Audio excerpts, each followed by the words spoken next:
मेरे प्यारे बच्चों, आज मैं आप लोगों को सुभाषितानी के बारे में बताने जा रहा हूँ।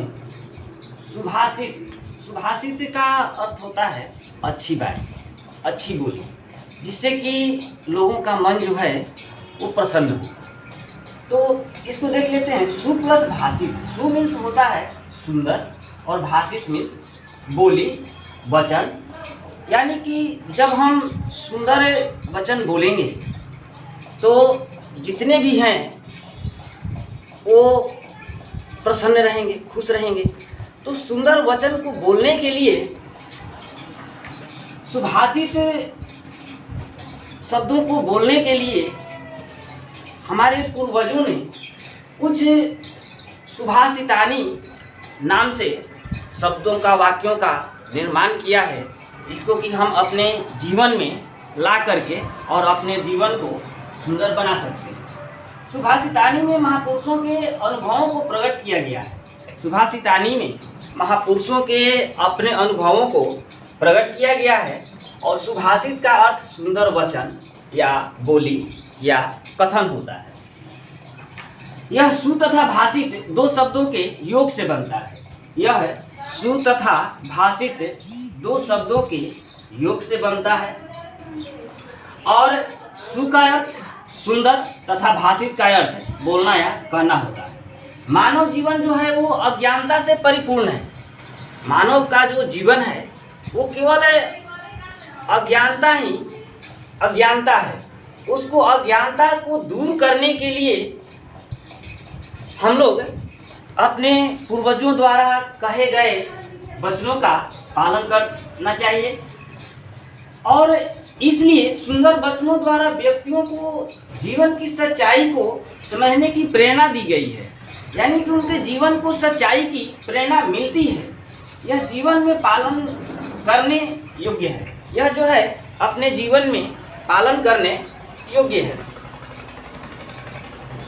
और इसके प्रयोग से भाषण, बातचीत या जो भी हम लोग लिखते हैं वो क्या होता है, सुंदर लगने लगता है। और इसके अनुसार हमें अपने से बड़ों का आदर सम्मान करना चाहिए और उनकी सेवा करनी चाहिए। कहा गया है, मीठी वाणी बोलिए मन का आपा खोए, औरन को शीतल करे आपहु शीतल होए। तो फिर भी एक और कहा गया है, कोयल का सुन लेती हैं कौवा का को दे। कोयल कुछ लेती नहीं है और कौवा कुछ देता नहीं है। तो इस प्रकार से हम अपने पाठ का पहला सूक्त या पहला श्लोक प्रारंभ करेंगे। परोपकाराय सताम विभूतये। मीन्स परोपकारी लोग जो होते हैं वो हमेशा दूसरों के लिए जीते हैं। ऐसे कहा भी गया है कि परोपकाराय पुण्याय पापाय परपीडनम, कि यदि दूसरों को भलाई करते हो तो पुण्य होता है और दूसरों को सताते हैं तो पाप होता है। लेकिन परोपकारी लोग जो होते हैं वो क्या करते हैं, हमेशा दूसरों को या दूसरों की भलाई करते हैं। तो देख लेते हैं, परोपकाराय सताम विभूतये। मीन्स परोपकाराय मीन्स दूसरों के उपकार के लिए या दूसरों के भलाई के लिए। सताम मीन्स सज्जनों का, और विभूतया मीन्स धन संपत्ति। यानी कहने का अर्थ ये है कि जो सज्जन व्यक्ति होते हैं उनका जो धन संपत्ति होता है वो दूसरों के भलाई के लिए ही होता है, किसी की बुराई के लिए नहीं होता है। लेकिन क्या करें, आज युग जमाना बदल गया है, ये सब विपरीत होते जा रहा है। धन बढ़ गया तो चलो दूसरों को सताना, कष्ट देना लोग शुरू कर देते हैं। लेकिन ये गलत बात है, ऐसा नहीं होना चाहिए। कह रहा है कि सज्जनों की संपत्ति जो होती है वो दूसरों के कल्याण के लिए होती है। कहने का अर्थ यह है कि महापुरुष जो होते हैं वो दूसरों के कल्याण के लिए अपना सर्वस्व सब कुछ दांव पर लगा देते हैं। वे दूसरों का हमेशा भलाई करते हैं। ऐसे लोग सदा दूसरों के कल्याण के लिए बेचैन हो जाते हैं। वे दूसरों को दुखी देखकर उन पर दया करने लगते हैं, उनकी सहायता में लग जाते हैं। वे अपने लिए नहीं बल्कि पूरे संसार के लिए अपने धन को, संपत्ति को, शरीर को दांव पर लगा देते हैं और उससे और जो होते हैं उसी के लिए, दूसरों की सहायता करने के लिए जीते भी हैं। जब तक जिएंगे तब तक तो दूसरों की सहायता करेंगे ही। और कुछ परोपकारी लोग ऐसे भी होते हैं जो कि सोचते हैं कि मर करके भी, अपना शरीर त्याग करके भी दूसरों की भलाई करते हैं। जैसे दधीची मुनि थे, वे दूसरों की भलाई के लिए अपना शरीर तक दांव पर लगा दिए, शरीर को अपने त्याग कर दिए।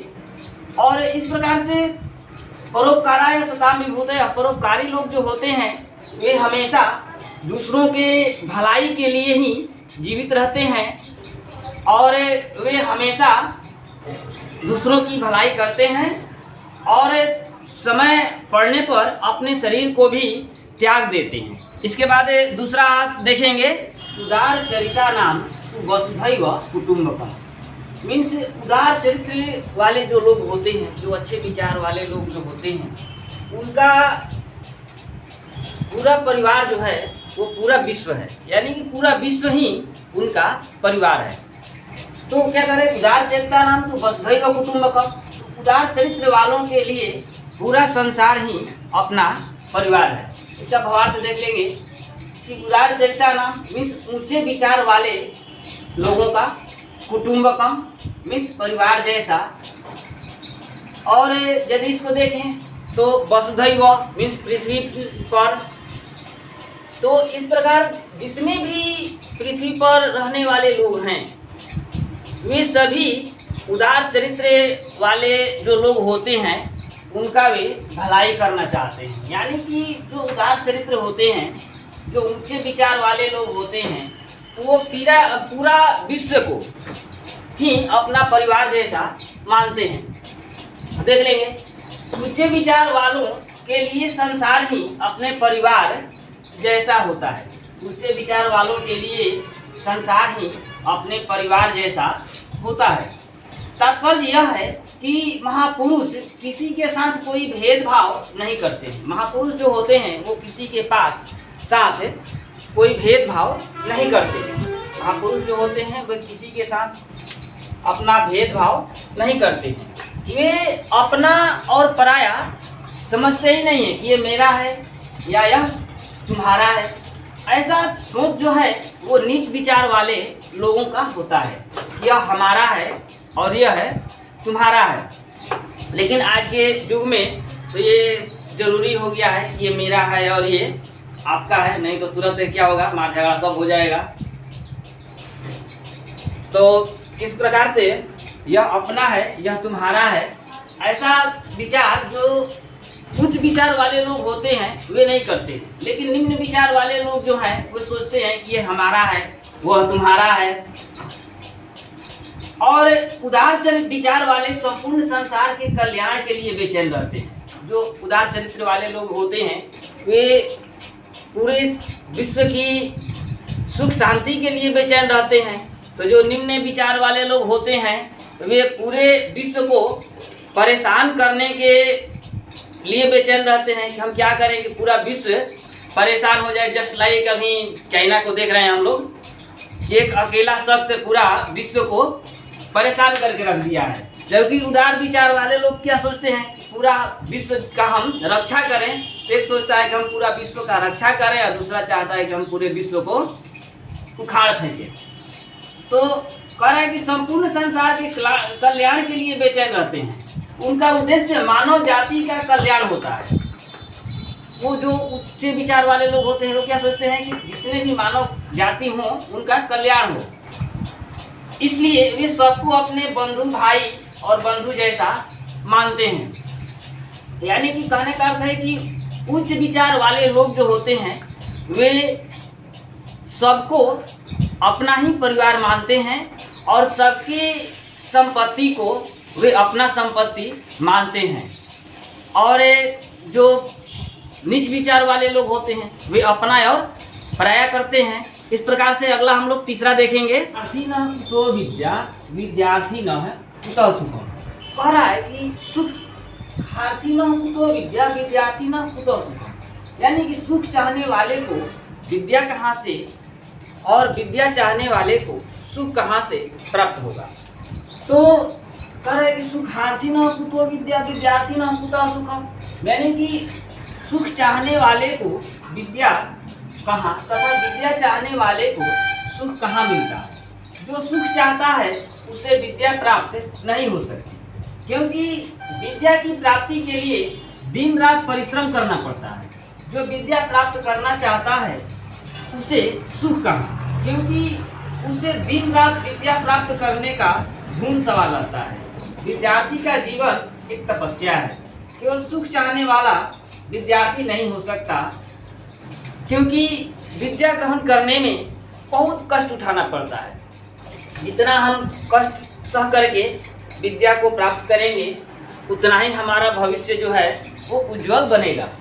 लेकिन कह रहा है कि विद्यार्थी न कुतो विद्या विद्यार्थी न कुतो सुखम, सुखार्थी न कुतो विद्या विद्यार्थी न कुतो सुखम, ये सब विपरीत हो गया है, उल्टा हो गया है। आज के विद्यार्थी जो हैं वो केवल सुख चाहते हैं, कितना आराम से हम पढ़ाई कर लें, तो ऐसा होने वाला नहीं है। पहले था कि विद्यार्थियों का 5 लक्षण होता है, कागचेष्टा बपोध ध्यानम स्वान निद्रा तथैव च अल्पाहारी गृह त्यागी विद्यार्थी च 5 लक्षण।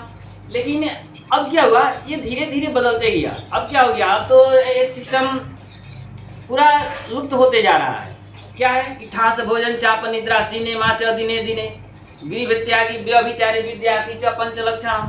अब ये सिस्टम आ गया है, क्योंकि विद्या ग्रहण करने में अपने को उस ढंग का तैयार करना है, बनाना है कि हमेशा हम विद्या के पाने के लिए बेचैन रहें। जब तक ऐसा नहीं होगा तब तक हम कभी भी उसके योग्य नहीं बन पाएंगे। और केवल सुख चाहने से विद्या की प्राप्ति नहीं होगी, इसके लिए हमें परिश्रम करना है और परिश्रम से ही सफलता पा सकते हैं। बिना परिश्रम की सफलता नहीं पा सकते हैं। कहा गया है कि परिश्रम ही सफलता की कुंजी है। परिश्रम ही सफलता की कुंजी है। जितना परिश्रम करेंगे उतना ही अधिक हमें सफलता मिलेगी। यानी कि सुख चाहने वाले को विद्या नहीं प्राप्त हो सकती है और विद्या प्राप्त करने वालों को सुख नहीं प्राप्त हो सकता है। इसके बाद 4 नंबर देखेंगे, प्रियम ब्रूयात् न ब्रूयात् सत्यम। फिर देखेंगे सत्यम ब्रूयात् प्रियम ब्रूयात् न ब्रूयात् सत्यम प्रियम। कह रहे कि सत्यम ब्रूयात्, सत्य बोलो, प्रियम ब्रूयात्, प्रियम बोलो, न ब्रूयात्, नहीं बोलो, मत बोलो, सत्यम प्रियम। सत्यम प्लस अप्रियम कर देंगे तो ये टूट जाएगा। सत्यम मीन्स सत्य और अप्रियम मीन्स अप्रिय, मीन्स कष्ट पहुंचाने वाला नहीं बोलना चाहिए। तो देख लेते हैं, सत्यम मीन्स सत्य या सच, ब्रूयात् मीन्स बोलें, प्रियम मीन्स प्रिय या मन अनुकूल। अब जैसे है जो है उसके मन के अनुकूल यदि बात करते हैं और सत्य बात करें, बात भी करें तो कैसा करें, सत्य बात करें, उसके मन के अनुसार तो बात करते हैं। उसको हम लोग चापलूस भी कह देते हैं कि जिधर जाता है उसके अनुसार बात करता है, लेकिन वही अच्छा है। जिधर जाता है उधर उसी की तरफ बात करता है, वो अच्छा है। लेकिन अब ऐसा बात न कर दें कि एक दूसरे से झगड़ा हो जाए, ऐसा भी नहीं करना है। सत्य भी बोलना है और किसी को कष्ट न पहुंचने वाला शब्द भी बोलना है और उसके मन के अनुसार बोलना है। वो क्या चाहता है, कैसा बोलेंगे तो प्रसन्न रहेगा, उसी प्रकार से उसको सत्य ही जानकारी देंगे और उसको सत्य बताएंगे। सत्यम प्रियम, तो इसको तोड़ देंगे तो हो जाएगा सत्यम प्लस अप्रियम। मीन्स सत्यम मीन्स सत्य और अप्रिय मीन्स अप्रिय, जो कि अच्छा लगने वाला नहीं है, यानी कि उसके इच्छा के विरुद्ध नहीं बोलना है।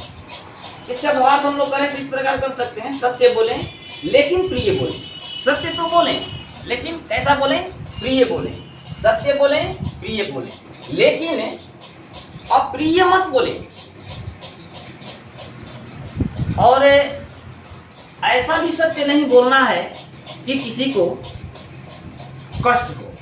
जैसे किसी के यहाँ कोई दुखद समाचार हो गया हो, दुखद घटना हुई हो, और आप उसके घर जा कर के यदि एकाएक कह देते हैं तो हो सकता है कि उस सदमे को वो बर्दाश्त न करे और उसका हार्ट फेल भी करने की संभावना होती है।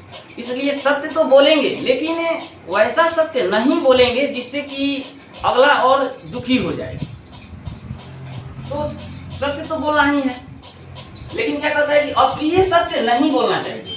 यदि कष्ट पहुंचाने वाला सत्य है वैसा सत्य नहीं बोलना चाहिए, क्योंकि अप्रिय सत्य बोलने से सुनने वाले को दुख पहुंचता है। क्योंकि यदि उसको, तो स्वाभाविक है कि जो चाहता है उसके यदि विपरीत हम बोलें तो उसको कष्ट पहुंचेगा ही, और यदि सत्य बात भी है तो भी उसको कष्ट पहुंचेगा।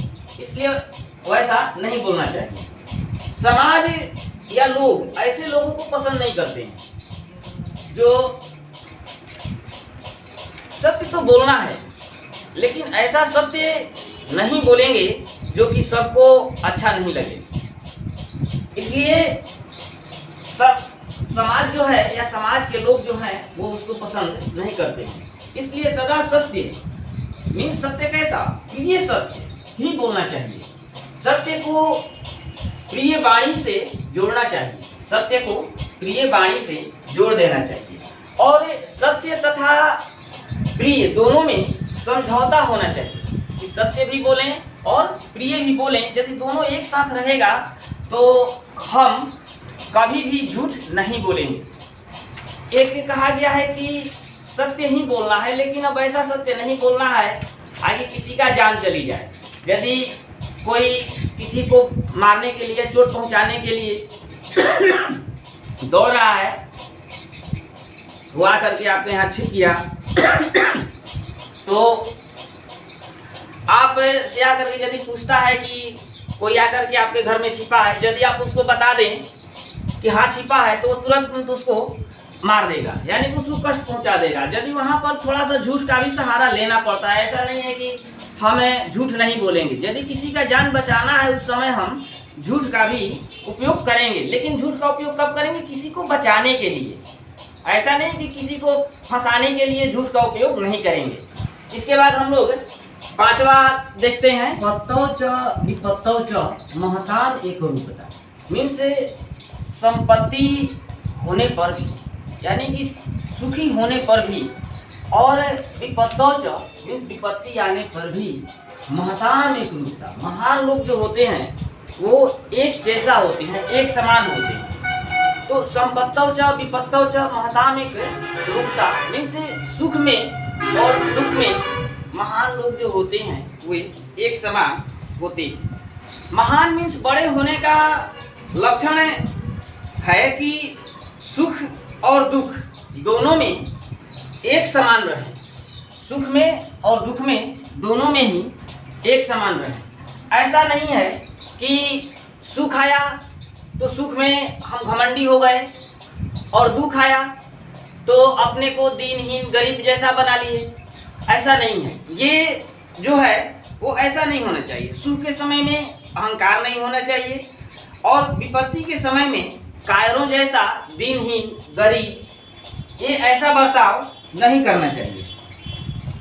यह जो है वो बड़ा होने का लक्षण नहीं है। जैसा हमारे यहाँ सोच रहेगा वैसा ही हम कर पाएंगे। यदि हम अपने मन को यदि सबसे अधिक शक्तिशाली मानते हैं, बनाते हैं, तो हम अधिक शक्तिशाली हैं। यदि मन को झुका लेंगे, कमज़ोर कर लेंगे, हम कमज़ोर हो गए। यानी कि अपने मन में दृढ़ संकल्प रखना है कि हमें हर परिस्थिति में एक जैसा या एक समान रहना है। तो क्या कह रहा है कि संपत्तौ च विपत्तौ च महताम एक रूपता। इसको देख लेंगे। संपत्तौ मीन्स ऐश्वर्य, उन्नति, सुख, च मीन्स और, विपत्तौ मीन्स विपत्ति, दुख, महताम एक रूपता मीन्स महताम प्लस एक रूपता, इसको तोड़ देंगे तो अलग अलग हो जाएगा। महताम मीन्स बड़े महान लोगों का, बड़े या लोगों का या महान लोगों का, और एक रूपता मीन्स एक समान। तो इसको हम लोग इस प्रकार कह सकते हैं कि महान लोग सुख दुख दोनों में एक समान रहते हैं। ऐसे लोग सुख देख न तो उतावले होते हैं, अब ये नहीं कि पूरा सुख आ गया तो पूरा एकदम उतावले हो गए, घमंडी हो गए, ऐसा नहीं होना चाहिए। लेकिन ऐसा ही होता है, होना चाहिए नहीं, लेकिन ऐसा होता है। जिनके पास अधिक धन हो जाएगा वो सोचेंगे कि अब तो मैं पूरा धनी हो गया, अब वो क्या करेंगे, अपने से जो गरीब तबके के लोग होंगे उनको लोग दबाना शुरू कर देगा। अधिक धन होगा तो क्या होगा, वो घमंडी हो जाएंगे।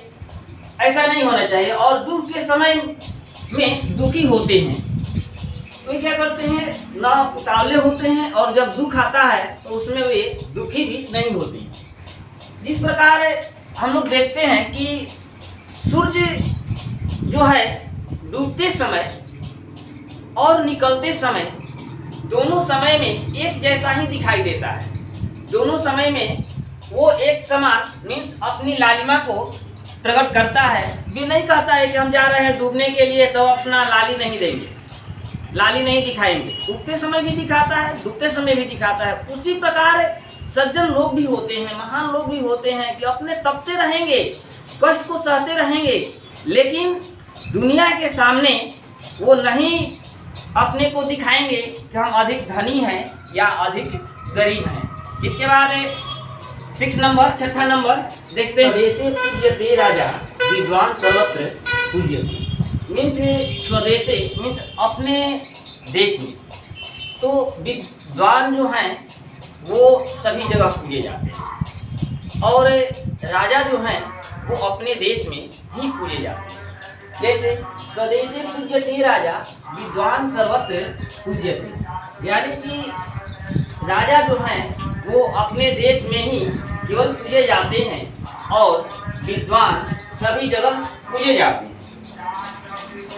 तो ये विद्वान और राजा में अंतर है, राजा और विद्वान में अंतर है। जहाँ राजा वही सम्मान पाता है जहाँ का वह राजा होता है। राजा जो है वही सम्मान पाता है जहाँ का वह राजा होता है, लेकिन विद्वान सभी जगह है सम्मान पाता है। राजा का जितना दूर तक ले राज्य है, जितना तक उनका एरिया है, क्षेत्र है, उतना ही तक पूजे जाते हैं, जबकि विद्वान जो है वो सभी जगह पूजे जाते हैं। विद्वान को सभी जगह है आदर किया जाता है, क्योंकि उनके पास ज्ञान का भंडार है। तो विद्वान को नहीं, उनके ज्ञान की पूजा की जाती है, और राजा नहीं, राजा के धन की पूजा की जाती है। तो दोनों में अंतर है, कहीं विद्या की पूजा होती है और कहीं धन की पूजा होती है। तो धन से बढ़ करके विद्या है। तो इसका आप देख लेंगे, स्वदेश मीन्स अपने देश में, पूज्यते मीन्स पूजा जाता है या आदर पाता है, सर्वत्र मीन्स सभी जगह। राजा अपने देश में ही पूज्य होता है या पूजा जाता है या आदर सम्मान पाता है, लेकिन विद्वान की पूजा या आदर सभी जगह होता है, लेकिन विद्वान का पूजा और आदर सभी जगह होता है। राजा अपनी प्रभुता या संपन्नता के कारण, राजा जो हैं वो अपनी प्रभुता या संपन्नता के कारण मीन्स धन संपत्ति के कारण क्षेत्र विशेष में ही आदरणीय होता है, पूजा जाता है, उसका मान सम्मान होता है, जहाँ तक कि उसका राज्य हो या जहाँ तक का उसका क्षेत्र हो। अब जैसे मान लेते हैं हम लोगों के मुखिया हैं, उन मुखिया को कहाँ तक ले देखते हैं, जितना देर तक वो अपने पंचायत में सीमित हैं वहाँ तक के लोग उनका आदर सम्मान करते हैं। लेकिन अगर वही मुखिया बिहार के, मान लेते हैं आपके गांव के मुखिया हैं, वो यूपी में कहीं चले जाएं तो क्या वहाँ पर उनको कोई जानेगा? कोई नहीं जानेगा, क्योंकि उनके पास विद्या नहीं है। वे विद्या के बल पर नहीं, वे संप्रभुता के बल पर या संपन्नता के बल पर वे आदर की पात्र होते हैं, जबकि विद्वान अपनी विद्यता योग्यता के कारण जहाँ जाता है वहीं सबका आदरणीय हो जाता है। जहाँ जाएंगे वहाँ अच्छा ज्ञान का बात देना शुरू करेंगे विद्वान, तो क्या होगा, सब उनका आदर करना शुरू कर देते हैं। अर्थात धन की अपेक्षा गुण विद्या का अधिक महत्व होता है। धन से अधिक विद्या का महत्व होता है। इसलिए विद्या को पाना ही उचित मार्ग है। तो ये कहा गया है कि विद्या तो ऐसा चीज़ है जिसमें कि ना बोझ है न भार है, और इसको एक ढो करके ढोने वाला वस्तु भी नहीं है। इसको हम ढो करके ले जाएंगे, जहाँ जाएंगे ये स्वतः आपके साथ जाने वाला चीज़ है, इसमें कोई संशय नहीं है। तो इस प्रकार से हम लोग 7 नंबर देखते हैं। ये भवन्तु सुखिनः सर्वे सन्तु निरामयाः। सर्वे भवन्तु सुखिनः सर्वे सन्तु निरामयाः मीन्स सभी लोग सुखी हों और सभी लोग निरोगी हों। ये हमारे पहले के जो साधु संत महात्मा थे, उनका यही इच्छा होता था कि जितने भी संसार में लोग हैं वे सभी लोग सुखी हों और सभी लोग निरोगी हों, किसी को किसी प्रकार का कष्ट न हो। ये इस प्रकार श्लोक है, सर्वे भवन्तु सुखिनः सर्वे सन्तु निरामयाः सर्वे भद्राणि पश्यन्तु मा कश्चित् दुःख भाग् भवेत्। लेकिन आधा इसमें से काट दिया गया है, इतना ही का देखते हैं। सर्वे मीन्स सभी या सब कोई, भवन्तु भवन्तु मीन्स होवे, और सुखिनः सुखिनः मीन्स सुखी प्रसन्न, सन्तु मीन्स हो, निरामया मीन्स निरोगी या निरोग। करें कि सभी सुखी प्रसन्न हो तथा निरोगी हों, सभी लोग सुखी प्रसन्न तथा निरोगी हों। भारत के संतों की यह मुख्य कामना रहती है कि सभी लोग सुखी और निरोग रहें। एक एक व्यक्ति यही चाहता है कि जितने भी लोग हैं वो सभी लोग स्वस्थ रहें, या हम स्वस्थ रहें और दूसरा भी स्वस्थ रहे। इस श्लोक में विश्व कल्याण की कामना की गई है कि संसार के सभी लोग सदा प्रसन्न तथा स्वस्थ रहें। इसी स्थिति में संसार में शांति एवं मानवता की स्थापना हो सकती है। जब तक हम अपने विचारों को बदलेंगे नहीं, तब तक हमें शांति नहीं मिलेगी। उस शांति को पाने के लिए अपने विचारों को बदलना होगा।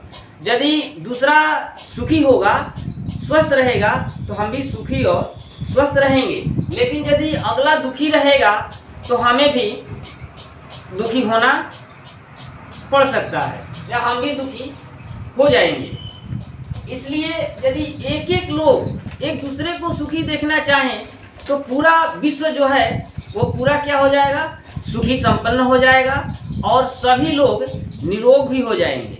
इसके बाद हम लोग 8 नंबर देखते हैं, देखेंगे। न लोभे न समम दुखम न संतोषात् परम सुखम। अरे न लोभे न मीन्स यदि हम लोभ नहीं करते हैं तो हमें सुख प्राप्त होगा। न संतोषात्, और यदि हम संतोष नहीं करेंगे तो भी दुख का भागी बनेंगे। देख लेते हैं, न लोभे न समम दुखम न संतोषात् परम सुखम। तो कह रहा है कि न मीन्स नहीं, लोभे न मीन्स लोभ से, सम मीन्स समान, दुखम मीन्स दुख या कष्ट, संतोषात् मीन्स संतोष से, परम मीन्स श्रेष्ठ या बढ़कर, सुखम मीन्स सुख या आनंद। कह रहा है कि जब हम लोभ करेंगे तो दुख होगा, और जब संतोष कर लेंगे, कहा गया है कि संतोषम परम सुखम। जब संतोष होगा तो परम सुख की प्राप्ति होगी, और लोभात् परम दुखम, और लोभ से परम कष्ट को प्राप्त करेंगे। तो लोभ से बढ़कर कोई दुख नहीं है, लोभ से बढ़कर के कोई दुख नहीं है, तथा संतोष से बढ़कर कोई सुख नहीं है। लोभ से बढ़कर कोई दुख नहीं है, तो संतोष से बढ़कर कोई सुख नहीं है, तथा संतोष से बढ़कर कोई दुख नहीं है। लोभ के कारण व्यक्ति अनादर का पात्र हो जाता है। लोभ के कारण व्यक्ति जो है अनादर का पात्र हो जाता है, और लोभ के कारण लोग क्या क्या कर देते हैं, दलाली करेंगे, यानी कि जितना नीच से नीच काम होगा, यहाँ तक कि मर्डर भी करने में उनको कोई आपत्ति नहीं होगी। तो जब लोभ करेंगे तो दुख होगा। जैसा कहा गया है कि जैसा कर्म करोगे वैसा फल देगा भगवान। तो जैसा कर्म करेंगे, लोभ करेंगे तो लोभ जैसा फल पाएंगे, संतोष रखेंगे तो संतोष जैसा फल पाएंगे। तो लोभ के कारण व्यक्ति जो है वो अनादर का पात्र हो जाता है। लोग उससे घृणा की दृष्टि से देखने लगते हैं। लोग जो हैं वो उसको घृणा की दृष्टि से देखने लगता है कि ये दलाल है, ये चापलूस है, ये लोभी है। इस तरह से विभिन्न प्रकार की भ्रांतियां उत्पन्न हो जाती हैं। जबकि संतोषी व्यक्ति का जीवन शांतिमय होता है। जबकि जो संतोषी है, 2 रुपया मिला फिर भी। तो अगला देखेंगे, आत्मनः प्रतिकूलानि न परेशान समाचरित। मीन्स जैसा आत्मनः प्रतिकूलानि, जैसा हम चाहते हैं, यानी कि प्रतिकूलानि मीन्स विपरीत, जैसा हम चाहते हैं वैसा आचरण दूसरों के साथ भी करना चाहिए। अब ऐसा नहीं कि जो हमें अच्छा नहीं लगता है वही आचरण हम दूसरों के साथ भी करें, ये अच्छी बात नहीं है। जैसा आचरण हमें अच्छा लगता है, हमें पसंद पड़ता है, वैसा ही आचरण दूसरों के साथ भी करना चाहिए। तो कह रहा है कि आत्मनः, शब्दार्थ देख लेते हैं। आत्मनः मीन्स अपनों से या अपने से, प्रतिकूलानि मीन्स विपरीत, परेशान मीन्स दूसरों का, समाचरित मीन्स सम प्लस आचरित होना चाहिए। तो ये हो जाएगा समाचरित मीन्स अपना जैसा आचरण, जैसा हम आचरण चाहते हैं वैसा ही आचरण करें। इसको इस प्रकार हम कर देंगे तो ये हो जाएगा सम प्लस आचरित, सम प्लस आचरित मीन्स जैसा हम आचरण चाहते हैं वैसा ही आचरण दूसरों के साथ भी करना चाहिए। अपने से विपरीत आचरण दूसरों के लिए नहीं करना चाहिए। अपनों से विपरीत या अपने से विपरीत आचरण दूसरों के लिए नहीं करना चाहिए।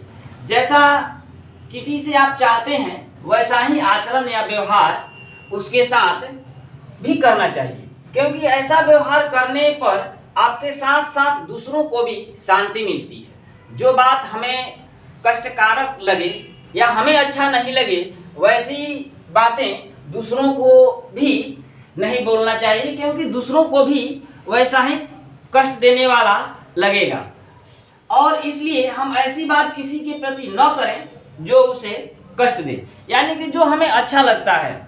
यदि हम चाहते हैं कि हमें लोग आदर के भाव से देखें, तो दूसरों का जब हम आदर करना शुरू करेंगे तभी हमें भी लोग आदर करेंगे। बोलने में ले लेते हैं, यदि हम किसी को अच्छी बात बोलेंगे तो वो भी आपको अच्छा बात ही बोलेगा। यदि हम किसी को गुड मॉर्निंग बोलते हैं तो क्या बोलेगा, गुड मॉर्निंग बोलेगा। या प्रणाम करेंगे तो भी प्रणाम करेगा। यानी कि जब सा हम चाहते हैं वैसा हमें खुद अपने को करना है।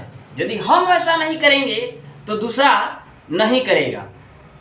एक समय की वाकया थी कि हम जा रहे थे, एक व्यक्ति को गुड मॉर्निंग बोल दिए, वो बेचारा नहीं समझ पाया और अपना सर नीचे झुका लिया। फिर मैंने उससे पूछा कि भाई साहब, मैंने आपको गुड मॉर्निंग बोला तो आपने अपना सिर नीचे क्यों झुका लिया?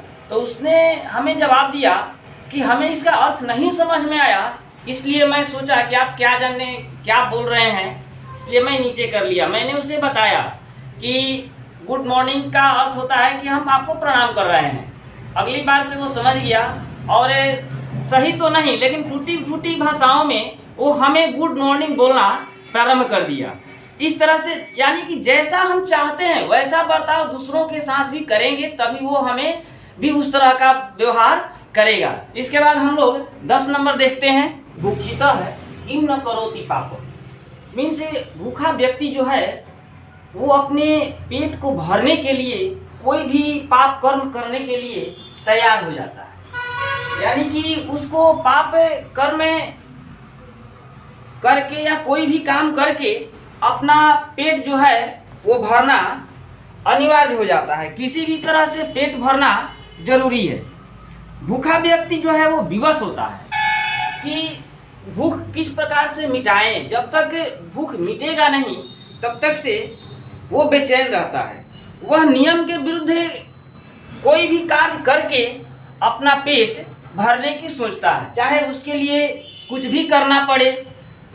एक बहेलिया था जो एक पक्षी को मार दिया और एक महात्मा थे, वो देख लिए और उन्होंने उस बहेलिए को श्राप दे दिया। बहेलिए ने आकर के उस ऋषि से पूछा कि महाराज, आपने हमें ये श्राप क्यों दिया? तो बोले कि तूने इस पक्षी को मार दिया, इसलिए मैं तुमको ये श्राप दिया। तो बहेलिया ने कहा, महाराज कि मेरा तो यही कर्तव्य ही है कि मैं उसको मारूं, अपने जीवन की रक्षा के लिए मेरा वही आधार है, तो इसमें तो पाप नहीं लगेगा। तो महाराज जो थे, महात्मा जी जो थे, उन्होंने कहा कि ये तो है, लेकिन ऐसा नहीं करना चाहिए। लेकिन कह रहे विभुक्षितः किम न करोति पापम, भूखा हुआ व्यक्ति कोई भी पाप कर सकता है। देख लेंगे शब्दार्थ। बुभुक्षितः मीन्स भूखा, किम मीन्स क्या, न मीन्स नहीं, करोति मीन्स करता है, पापम मीन्स पाप या बुरा काम या कुकर्म। भूखा व्यक्ति क्या नहीं कर सकता, वह सब कुछ कर सकता है। तात्पर्य यह है कि जब कोई व्यक्ति भूखा होता है तो वह भूख की पीड़ा से दुखी हो जाता है, यानी कि भूख से जब वो बेचैन हो जाता है, जब उसकी सहन शक्ति समाप्त होने लगती है, तो अपने जीवन की रक्षा के लिए कोई भी कुकर्म करने के लिए तैयार हो जाता है। और संसार में भूख मिटाने के लिए ही हर कोई परिश्रम करता है कि हम अपने भूख को मिटा सकें, स्वच्छ भोजन कर सकें। इसके बाद ये विभुक्षितः किम न करोति पापम मीन्स भूखा व्यक्ति मतलब क्या पाप नहीं कर सकता है, यानी कोई भी पाप कर सकता है वो अपने भूख को मिटाने के लिए। 10वां नंबर देखते हैं, देखेंगे विद्या ददाति विनयम मीन्स विद्या विनम्रता को देती है। विद्या ददाति विनयम मीन्स विद्या विनम्रता को देती है। विद्या का फल है विनम्रता। सच्चा विद्वान वही है जो विनम्र हो। उदंडता विद्वान का लक्षण नहीं है। जो उदंड हो गए वो विद्वान का लक्षण नहीं है, यानी कि उदंडता जो है वो विद्वान का लक्षण नहीं है। विद्या में कहीं कमी होने पर से ही कोई उग्र होता है। जब हमारे विद्या में कोई कमी होगी तभी कोई क्रोधित होगा। यानी कि विद्या एक जो है या विद्वान जो है वो एक फल लगा हुआ वृक्ष है। यानी कि जिस प्रकार वृक्ष में फल लगते हैं तो वृक्ष झुक जाते हैं, उसी प्रकार जिसके पास ज्ञान हो जाता है वो व्यक्ति झुक जाता है, वो उदंड नहीं होता है। और जिसके पास ज्ञान होता ही नहीं है तो झुकना तो जानता ही नहीं है, कट जाएगा मिट जाएगा, लेकिन वो झुकेगा नहीं। क्यों? क्योंकि उसके पास विद्या का अभाव है, वो अज्ञानी है। देख लेते हैं इसमें क्या दिया हुआ है कि विद्या ददाति विनयम मीन्स ददाति मीन्स देती है, विद्या मीन्स विद्या ज्ञान, विनयम मीन्स विनम्रता। विद्या से विनम्रता आती है, विद्या से विनम्रता आती है, जिससे विद्या रूपी फल लग जाता है। जिसमें भी ये विद्या रूपी फल लग जाता है उसमें विनम्रता आ जाती है। वह फल से लदे डाली की भांति झुक जाता है, अर्थात वह विनम्र हो जाता है। विद्या की विशेषता है कि जो इसे ग्रहण कर लेता है वो विद्या रूपी गुण के कारण विनयशील हो जाता है। और जब विनयशील हो जाएगा तो उसकी प्रशंसा जो है चारों तरफ शुरू हो जाएगी और धीरे धीरे वो आगे बढ़ते चला जाएगा। अगला देखते हैं 12 नंबर कि ज्ञानम भारम भारह क्रिया बिना। क्रिया के बिना मीन्स कार्य के बिना ज्ञान जो है वो भार के समान है। यदि हम जानते तो हैं कि इस काम को इस प्रकार से करना चाहिए, लेकिन यदि उसको हम प्रैक्टिकल में नहीं लाएंगे तो वो ज्ञान जो है वो भार के समान हो जाएगा। ज्ञान की सार्थकता तभी है जब उसके अनुकूल आचरण किया जाए। आचरण के बिना कोरा ज्ञान व्यर्थ है। यदि हम आचरण उसके अनुसार नहीं कर पाते हैं तो वो ज्ञान जो है वो बेकार है। तो क्या कर रहे हैं कि ज्ञानम मीन्स ज्ञान, धारण मीन्स बोझ, क्रिया मीन्स आचरण या व्यवहार। तो कह रहे हैं कि आचरण के बिना ज्ञान व्यर्थ है। यदि हम आचरण करना नहीं जानते हैं, ये जानते हैं कि गाय दूध देती है लेकिन गाय दूहने का हमारे पास लूर नहीं है, या गाय दूहने का जानते हैं लेकिन हमारे पास गाय नहीं है, गाय ही नहीं है, तो ज्ञान क्या है? बेकार है। आचरण के बिना ज्ञान व्यर्थ है। कोई भी व्यक्ति किसी से आदर तभी पाता है जब वह उसके साथ सद्व्यवहार करता है। आचरण जब वो अच्छा करेगा तभी दूसरा भी उसके साथ जो है अच्छा व्यवहार करता है। ज्ञान स्थिर होता है, ये चंचल नहीं होता है। लक्ष्य विद्या अस्थिर होती है और धन जो है वो चंचल होता है। ये ज्ञान स्थिर होता है।